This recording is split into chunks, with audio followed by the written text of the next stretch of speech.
ఈరోజు మన కిచెన్లో తయారు చేయు వంట హల్వా పూరి. దీనికి కావలసిన పదార్థములు: పచ్చెనగపప్పు ఒక బౌల్లో కానీ 1 కేజీ ఎంత తినాలనుకుంటే అంత అన్నమాట. సరి సమానంగా తీసుకొని కడిగి కుక్కర్లో వేసుకోవాలి. కడిగి కుక్కర్ మూత పెట్టాలి.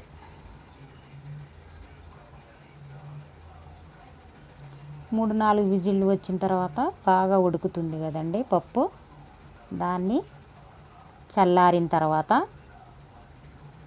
మిక్సీలో గ్రైండ్ చేసుకోవాలి.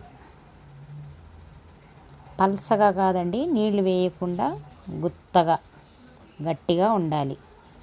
నీరు ఎక్కువ వాడకూడదు. యాలక్కాయలు మిక్సీలో వేసి పొడి చేసుకోవాలి.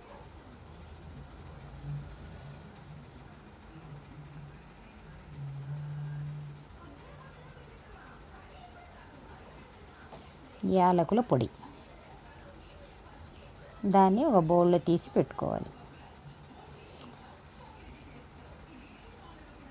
మిక్సీలో వేసిన పిండిని ఒక బౌల్లో వేసుకొని పంచదార 1 కప్పు అయితే దానికి 2 కప్పులు పంచదార. 1 కేజీ పప్పు అయితే 2 కేజీలు పంచదార వేసుకొని యాలకుల పొడి అందులోనే వేసుకొని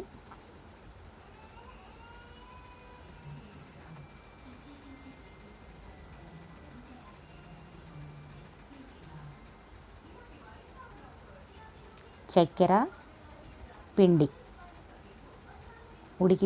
ఉడకబెట్టిన పచ్చెనగపప్పు పిండిని మిఠాయి రంగు కొంచెం కలర్గా అన్నమాట వేసి కలుపుకోవాలి. కొంచెం నీరు వేసుకోవాలి, ఎక్కువగా వేసుకోకూడదండి, మరీ పల్సగా అయిపోతుంది. బాగా కలుపుకోవాలి. కలిపితే హల్వా మాదిరిగా ఉంటుంది. చూడండి, బాగా కలుపుకుంటే గట్టిగా కలుపుకోవాలి.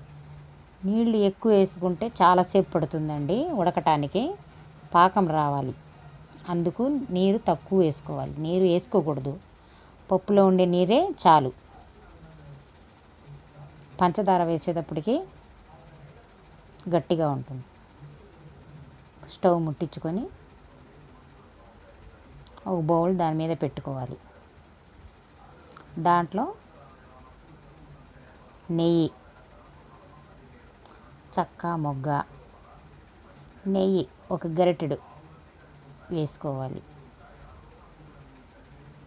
దాంట్లో చక్క లొంగ అందులో వేసుకోవాలి. తిరగమాతకండి. అప్పుడు దాంట్లో ఈ కలిపిన పిండిని చక్కెరని దాంట్లో వేసేసేయాలి.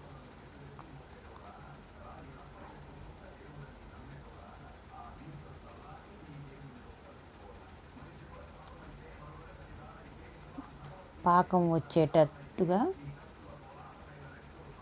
గరిటెతో తిప్పుతూ ఉండాలి.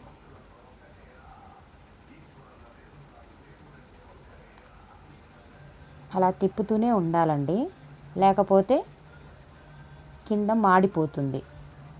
పిండి మాడితే నల్లగా అయిపోతుంది. కనుక గరిటెతో తిప్పుతూనే ఉండాలి పాకం వచ్చే వరకు.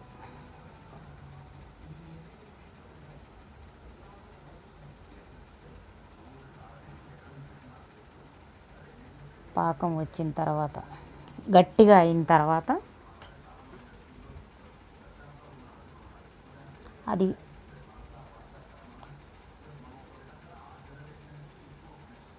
పిండిని గోధుమ పిండి కానీ మైదా పిండి కానీ లేదు బాంబే ఆట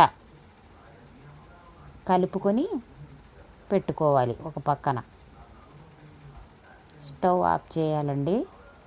హల్వా రెడీ అయింది. అది చల్లార్చుకొని ఒక బౌల్లో కొంచెం తీసుకోవాలి గట్టి అయిన తర్వాత. తర్వాత పిండిని చిన్న ఉండలుగా చేసి పూరి అయ్యేంత వరకు సన్నగా రౌండ్గా చేసుకోవాలి. దాంట్లో హల్వా ఒక స్పూన్తో వేసుకోవాలి. అలా మడత పెట్టాలి, పూరీలాగా కజ్జికాయలాగా అన్నమాట. బాగా రౌండ్గా ఒత్తుకోవాలి. హల్వా బయటికి రాకూడదండి, అలా ఒత్తుకోవాలి గట్టిగా. దానికి డిజైన్ లాగా అలాగా ఎవరికి ఇష్టం వచ్చినట్టు అలా డిజైన్ చేసుకోవచ్చు.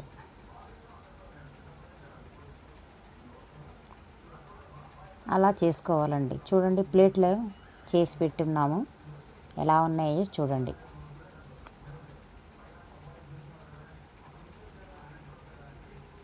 తర్వాత స్టవ్ వెలిగించి బాండిల్ దానిపైన పెట్టుకోవాలి. దానిలో నూనె,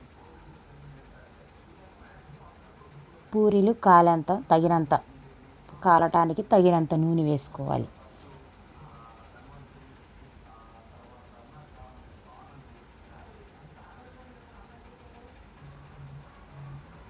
ఆ పూరీని దాంట్లో మెల్లిగా వదులుకోవాలి.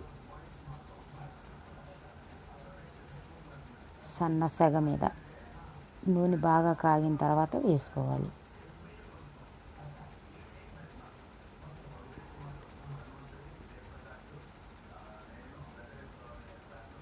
బంగారు రంగు వచ్చే వరకు కాల్చాలి. చూడండి ఎలా ఉబ్బుతుందో పూరి.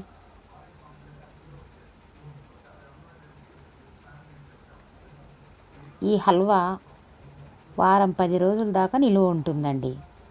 ఒక బౌల్లో వేసి ఫ్రిడ్జ్లో పెట్టుకుంటే పిల్లలకి దోశల్లో, పూరీల్లో, చపాతీలో వేసి ఇస్తే పిల్లలు చాలా ఇష్టంగా తింటారు. ఇదిగోండి, పూరి తయారైపోయింది.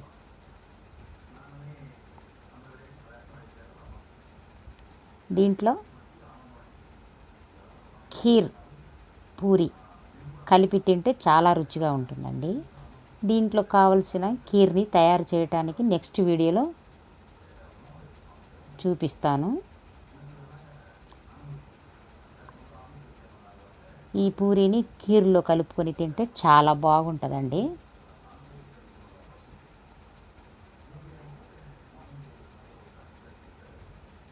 పది రోజుల వరకు నిల్వ ఉంటుంది. చాలా బాగుంటుంది, టేస్టీగా ఉంటుంది.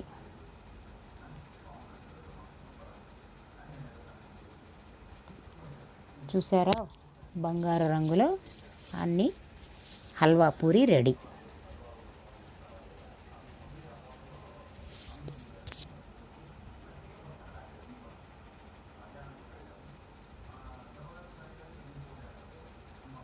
చూడండి, పూరి లోపల హల్వా.